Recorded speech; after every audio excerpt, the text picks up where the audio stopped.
అందరికీ నమస్కారం.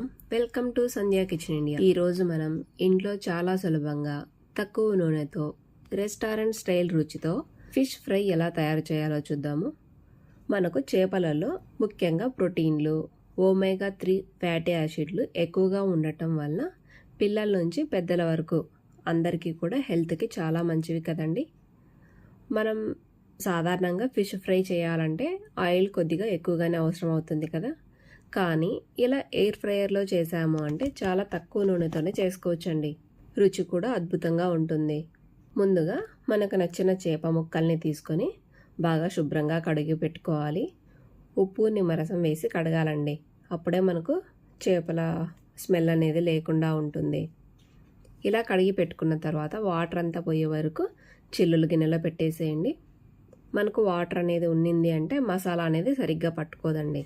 ఇప్పుడు స్టవ్ పై కడాయి పెట్టి 1 టీ స్పూన్ జీలకర్ర, 1/2 టీ స్పూన్ మెంతులు వేసి వేపుకోవాలి.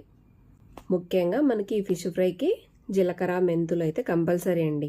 ఇవి వేసి వేయించడం వల్ల మనకు స్మెల్ అనేది అద్భుతంగా ఉంటుంది. ఇలా వేయించుకున్న తర్వాత వీటిని చల్లారే వరకు పక్కన ఉంచండి. ఇప్పుడు మిక్సీ జార్ తీసుకొని మనం వేయించుకున్న జీలకర్ర, మెంతులు వేసుకోవాలి. అలాగే 1 teaspoon salt, 1 teaspoon కారం, 1 టీ స్పూన్ ధనియా పౌడర్, 1/2 టీ స్పూన్ పసుపు, 1 టీ స్పూన్ గరం మసాలా వేసుకోవాలి. వీటన్నింటినీ ఒకసారి గ్రైండ్ చేయండి. ఇవి మనం విడివిడిగా అయినా వేసుకోవచ్చండి. కానీ మనకు ఆ జీలకర్ర, మెంతులు ఇవి సరిగ్గా మెదగవు కదండి. కాబట్టి ఇవన్నీ వేసి మిక్సీ చేసాము అంటే అన్నీ కూడా బాగా మిక్స్ అవుతాయి. ఇప్పుడు మిక్సింగ్ బౌల్ తీసుకొని మనం గ్రైండ్ చేసి పెట్టుకున్న కారం పొడి, మిరియాల పొడి ఉన్నాయి కదండి, ఆ పొడి వేసుకోవాలి. ఇప్పుడు ఇందులోకే 1 టీ స్పూన్ అప్పటికప్పుడు దంచుకున్న ఫ్రెష్ అల్లం వెల్లుల్లి పేస్ట్ వేసుకోవాలండి. అలా వేస్తేనే మనకు స్మెల్ అనేది చాలా బాగుంటుంది. 1 టీ స్పూన్ కార్న్ఫ్లోర్ కూడా వేసుకోవాలి. కార్న్ఫ్లోర్ వేయటం వల్ల మనకు కోటింగ్ బాగా పట్టుకుంటుందండి ముక్కకి. ఇందులోకే సగం చెక్క నిమ్మరసంని పిండుకొని ఇవంతా బాగా మిక్స్ అయ్యే రకంగా కలుపుకోవాలి. అవసరమైతే 1 స్పూన్ పెరుగును కూడా వేసుకోవచ్చండి. పెరుగు వేయటం వల్ల కూడా మనకు ఫిష్ ముక్క అనేది చాలా సాఫ్ట్గా వస్తుంది. ఇందులోకి 1 టీ స్పూన్ నెయ్యిని కానీ ఆయిల్ని కానీ వేసి కలుపుకోవాలి. ఇప్పుడు ఈ మసాలాని ఒక్కొక్క చేప ముక్క తీసుకొని ముక్కకంతా అన్ని వైపులా బాగా పట్టే రకంగా పట్టించుకోవాలండి. ముక్కకంతా బాగా పట్టిన తర్వాత ఈ చేప ముక్కల్ని గంట నుంచి మనకి ఎంత టైం వీలైతే అంతసేపు మ్యారినేట్ చేసి పెట్టుకున్నాము అంటే మనకు ముక్కకి మసాలా అంతా బాగా పట్టుకుంటుంది, మంచి రుచిగా వస్తుందండి. ఇలా కలిపి పెట్టుకున్న ఫిష్ని ఫ్రిడ్జ్లో పెట్టుకోవాలి.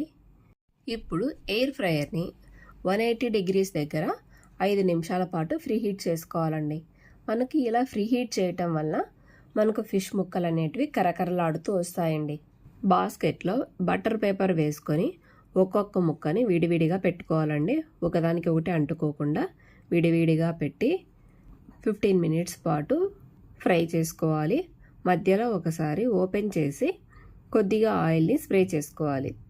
ఇప్పుడు ఒకవైపు బాగా కాలిన తర్వాత మరోవైపుకి టర్న్ చేసుకొని మన చేప ముక్క ఉన్న మందాన్ని బట్టి మనం ఫ్రై చేసుకోవాలండి. ఎంత టైం పడుతుంది అనేది మన చేప ముక్క ఉన్న మందాన్ని బట్టి 15 నుంచి 20 మినిట్స్ వరకు టోటల్గా పెట్టుకోవచ్చు. అంటే ఒకవైపు 10 నిమిషాలు, మరోవైపు తిప్పిన తర్వాత 10 నిమిషాల పాటు కుక్ చేసుకోండి, సరిపోతుంది. మనకు పైన గోల్డెన్ బ్రౌన్ కలర్లోకి వచ్చాక మనకు ఫిష్ ఫ్రై కరకరలాడుతూ కనిపిస్తే ఫిష్ ఫ్రై సిద్ధమైనట్లే. వేడివేడిగా ప్లేట్లోకి తీసుకొని పక్కన ఆనియన్, నిమ్మకాయతో సర్వ్ చేసుకున్నాము అంటే చాలా బాగుంటుందండి. బయట కరకరలాడుతూ లోపల సాఫ్ట్గా ఉండే ఈ ఫిష్ ఫ్రై ప్రతి ఒక్కరికి కూడా తప్పకుండా నచ్చుతుంది. తక్కువ నూనెతో తయారవటం వల్ల హెల్త్కి కూడా చాలా మంచిది కదండి. ఈ ఫిష్ ఫ్రైని సాయంకాలం స్నాక్గా కానీ లేదంటే లంచ్కి సైడ్ డిష్గా అయినా సర్వ్ చేసుకోవచ్చు. ఈ రెసిపీని మీరు కూడా తప్పక ట్రై చేసి మీకు ఎలా వచ్చిందో కామెంట్ చేయండి. Thanks for watching my video. Please like, share and subscribe to my channel. Thank you.